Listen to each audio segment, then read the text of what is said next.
नमस्कार साथियों, राजस्थान बोर्ड वार्षिक परीक्षा सत्र 2022-23 कक्षा 11वीं के लिए आज हम राजनीति विज्ञान का क्वेश्चन पेपर लेकर आ चुके हैं। बिल्कुल ऐसा ही पेपर आएगा, वीडियो पूरा जरूर देखिएगा। वीडियो बहुत ही इंपॉर्टेंट है होने वाला। तो चलिए शुरू करते हैं। सबसे पहले देख सकते हो ये रहा आपका क्वेश्चन पेपर, और जो आपका पूरा पेपर है वो 100 नंबर का रहेगा राजनीति विज्ञान का, और 3 घंटे 15 मिनट आपको टाइम है वो दिया जाएगा। ठीक है, तो बिल्कुल आपको आराम से करना है। ठीक है, नेक्स्ट इसमें आप पहला प्रश्न देख सकते हो, टी.एच. मार्शल नागरिकता में कितने प्रकार के अधिकारों को शामिल करते हैं। जो है टी.एच. मार्शल है ये नागरिकता में, ठीक है, तो इसमें 4, 3, 2 या फिर 5, तो बिल्कुल इसमें आपका 3 है राइट आंसर हो जाएगा। कौन कौन से पूछे जाए तो आपको एक तो बता देना है, एक नागरिक, ठीक है, एक बताओगे नागरिक, एक बताओगे राजनीतिक, ठीक है, और एक बताओगे सामाजिक। ठीक है, ये 3 है वो जो कि अधिकार है वो शामिल करते हैं। ठीक है, अब नेक्स्ट क्वेश्चन है आपका दूसरा क्वेश्चन, धर्मनिरपेक्षता है वो विरोध करती हैं स्वतंत्रता का, समानता का, धार्मिक वस्तु का या फिर राज्य का। तो बिल्कुल इसमें कौन सा आंसर हो जाएगा, कमेंट में बताओ इसका आंसर।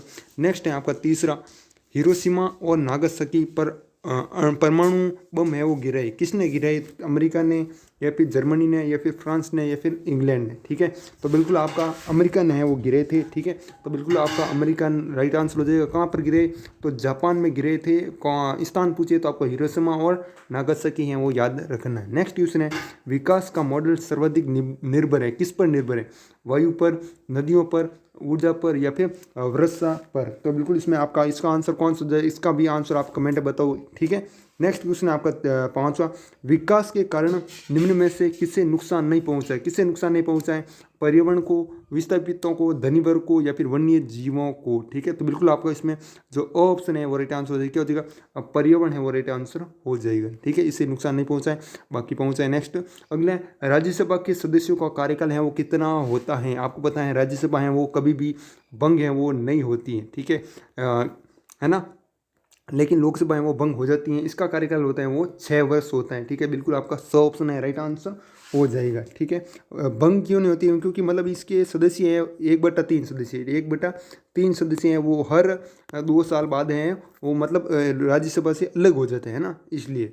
बाकी नेक्स्ट है आपका अगला 7th, भारत में पंचायती राज से संबंधित संविधान संशोधन है, पंचायती राज से संबंधित है 72वां, 73वां, 74वां या फिर 75वां संविधान संशोधन। ठीक है, तो बिल्कुल इसमें आपका 73वां संविधान संशोधन है वो राइट आंसर हो जाएगा, वो ऑप्शन। नेक्स्ट है आपका भारत का संविधान है वो कब लागू हुआ, ये तो आप सभी स्टूडेंट को पता है। ठीक है, लेकिन मैं फिर बता रहा हूँ वापस, 28 जनवरी 1950 को भारत का संविधान है वो लागू हुआ था। ठीक है, तो वो ऑप्शन है राइट आंसर हो जाएगा, है ना। नेक्स्ट है आपका अगला, लोकतांत्रिक संविधानों में कानून निर्माण का निर्णय लिया जाता है। कानून निर्माण है वो किसके द्वारा निर्णय लिया जाता है, राज्य किस में, लोकतांत्रिक, अपना भारत है ना वो लोकतांत्रिक संविधान में है ना, इसमें राज्य द्वारा निर्णय लिया जाता है क्या, नहीं लिया जाता है कानून निर्माण का।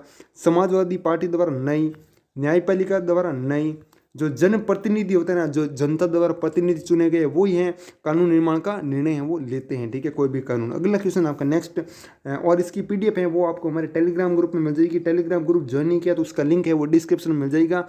जैसे ही आप टेलीग्राम ग्रुप ज्वाइन कर लोगे वहाँ पर आपको इसकी पीडीएफ है वो मिल जाएगी। ठीक है, अब अगला क्वेश्चन है आपका नेक्स्ट, भारत में वयस्क मताधिकार की न्यूनतम आयु है। ठीक है, तो पहले हैं 21 वर्ष थी, लेकिन अब है वो 18 वर्ष कर दी गई है। लेकिन तो आपका वो ऑप्शन राइट आंसर हो जाएगा।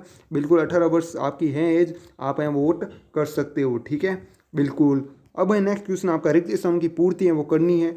आधुनिक भारत में ग्राम पंचायत की प्रत्यक्ष लोकतंत्र का उदाहरण है, कौन है वो उदाहरण है प्रत्यक्ष लोकतंत्र की, ग्राम पंचायत, तो वो बिल्कुल आपका हो जाएगा ग्राम सभा। ठीक है, ग्राम सभा ये ग्राम पंचायत की प्रत्यक्ष लोकतंत्र का उदाहरण है। ठीक है, अब नेक्स्ट क्वेश्चन है आपका अगला, देख सकते हो आप यहाँ पर, बहुत ही अच्छे क्वेश्चन है। वीडियो को लाइक कर देना, चैनल पर नहीं हो तो सब्सक्राइब कर देना, टेलीग्राम ग्रुप ज्वाइन नहीं किया उसे ज्वाइन कर लेना, क्योंकि वहाँ पर आपको पीडीएफ है वो मिलती रहेगी। इतिहास, हिस्ट्री है, जैसे आपकी पॉलिटिकल साइंस है आपकी, ठीक है, जियोग्राफी है, इन सभी के क्वेश्चन पेपर हैं वहाँ पर आपको उपलब्ध कराए जाएंगे। बने रहना ग्रुप में और यूट्यूब चैनल पर, 2 नंबर। ठीक है, इसमें दूसरा, सरकार के प्रधान व उनके मंत्रियों को कार्यपालिका कहते हैं, क्या कार्यपालिका कहते हैं। ठीक है, तो बिल्कुल आपका राजनीतिक हो जाएगा। ठीक है, सरकार के जो प्रधान होते हैं ना, मंत्री होते हैं, ठीक है, वो क्या होते हैं, राजनीतिक कार्यपालिका कहते हैं उनको। ठीक है, नेक्स्ट है न्यायपालिका व्यक्ति के अधिकारों की रक्षा करती है। किस अधिकारों की रक्षा करती है? तो वो न्यायपालिका है वो मौलिक अधिकारों की रक्षा करती है। किस अधिकारों की? मौलिक अधिकारों की। नेक्स्ट है आपका ऑन लिबर्टी पुस्तक है द्वारा लिखी गई है। तो ऑन लिबर्टी है पुस्तक किसके द्वारा लिखी गई है? बिल्कुल इसमें आपका कौन सा राइट आंसर है? John Stuart Mill. यहाँ पर मैं आपको लिख रहा हूँ जॉन फिर स्टुअर्ट ऊपर और रट, ठीक है, स्टुअर्ट मिल नीचे मिल, ठीक है, ये आप लिख दोगे। नेक्स्ट क्वेश्चन आपका अगला, भारतीय समाज प्राचीन भारतीय समाज में न्याय के साथ जुड़ा था। न्याय के साथ क्या जुड़ा था? धर्म। न्याय है वो धर्म के साथ जुड़ा था वो था, ठीक है। नेक्स्ट आपका अगला, द रिपब्लिक पुस्तक है वो किसने लिखी थी? द रिपब्लिक पुस्तक है वो आपकी प्लेटो ने लिखी थी। किसने लिखी थी? प्लेटो। अगला, संघात्मक शासन व्यवस्था वाले दो देशों के नाम बताने। जैसे भारत है, भारत भी एक संघात्मक शासन व्यवस्था वाला देश है, ठीक है। एक आप लिख दोगे कनाडा, क्या लिख दोगे? कनाडा। और एक अपना संयुक्त राज्य अमेरिका, संयुक्त राज्य अमेरिका, ठीक है, आप लिख देना। और उसके बाद नेक्स्ट आपका अगला, 11वीं अनुसूची में दर्ज दो विषयों के नाम लिखिए। जैसे आपका हो जाएगा एक तो कृषि विकास एवं विस्तार, ये हो जाएगी एक, तो एक वन विकास हो जाएगा, ठीक है, दो विषय हो गए। अगला क्वेश्चन आपका नेक्स्ट, भारतीय संविधान के अस्तित्व के दो कारण बताइए, ठीक है, तो दो कारण बताने। और अगला, भारत के संविधान का राजनीतिक दर्शन क्या है वो बताना है। सामाजिक न्याय से है क्या अभिप्राय है? छठा है आपका, वो बताना है आगे।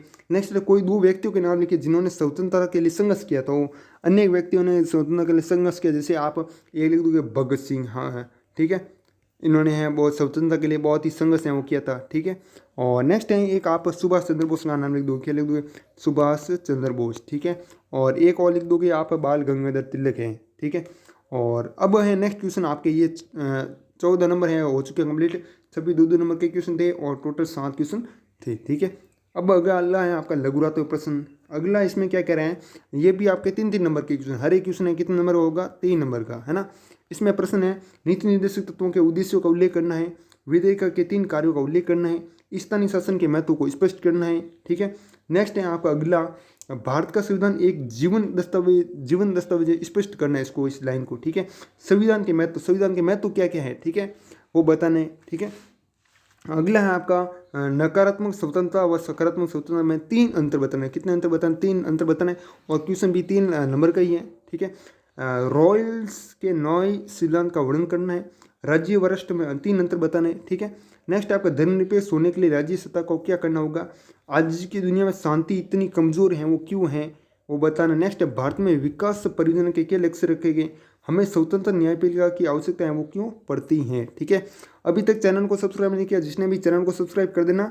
और टेलीग्राम ग्रुप ज्वाइन नहीं किया उससे जरूर ज्वाइन कीजिए, उसका लिंक है वो डिस्क्रिप्शन में मिल जाएगा, या फिर आप जाकर सर्च कर लेना टेलीग्राम ग्रुप में राजस्थान बोर्ड न्यूज़। अब है 16 नंबर है, नीति निर्देशक तत्व और मौलिक अधिकारों में क्या संबंध है? 5 बिल्कुल इसी है कि कितने नंबर का है, देख सकते हो आप 1 2 3 5, मतलब ये आपका 4 नंबर का क्वेश्चन है। कितने नंबर का? 4 नंबर का क्वेश्चन है और पूरे 5 प्रश्न है, ठीक है। और अगला है आपका, भारतीय संसद कार्यपालिका को किस प्रकार नियंत्रित करती है? भारतीय पंचायती राज व्यवस्था के संबंध में संविधान के 73 संविधान संशोधन की प्रमुख विशेषताओं की विवेचना करनी है। नेक्स्ट है आपका अगला, भारतीय संविधान की संशोधन प्रक्रिया विवेचन करना है। भारतीय संविधान की आलोचना, जो भी आलोचना है वो बतानी, ठीक है।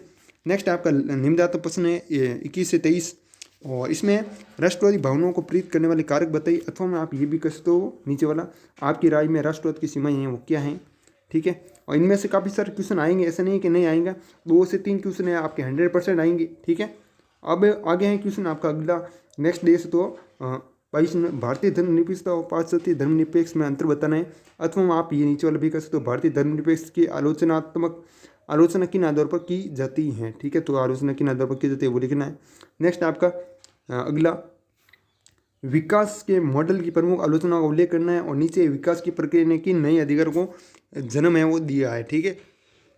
यहीं तक है, कुछ क्वेश्चन है, ठीक है, आगे और नहीं है, ठीक है, नीचे नहीं है, इतनी फोटो आई है मेरे पास तो, ठीक है, स्टूडेंट ने भेजी है, ठीक है, बहुत ही अच्छी है। आप भी क्वेश्चन पेपर भेज सकते हो, ठीक है, आपकी भी हेल्प हो जाएगी। और बाकी मिलते हैं किसी नेक्स्ट वीडियो में, तब तक के लिए जय हिंद, जय भारत, वंदे मातरम।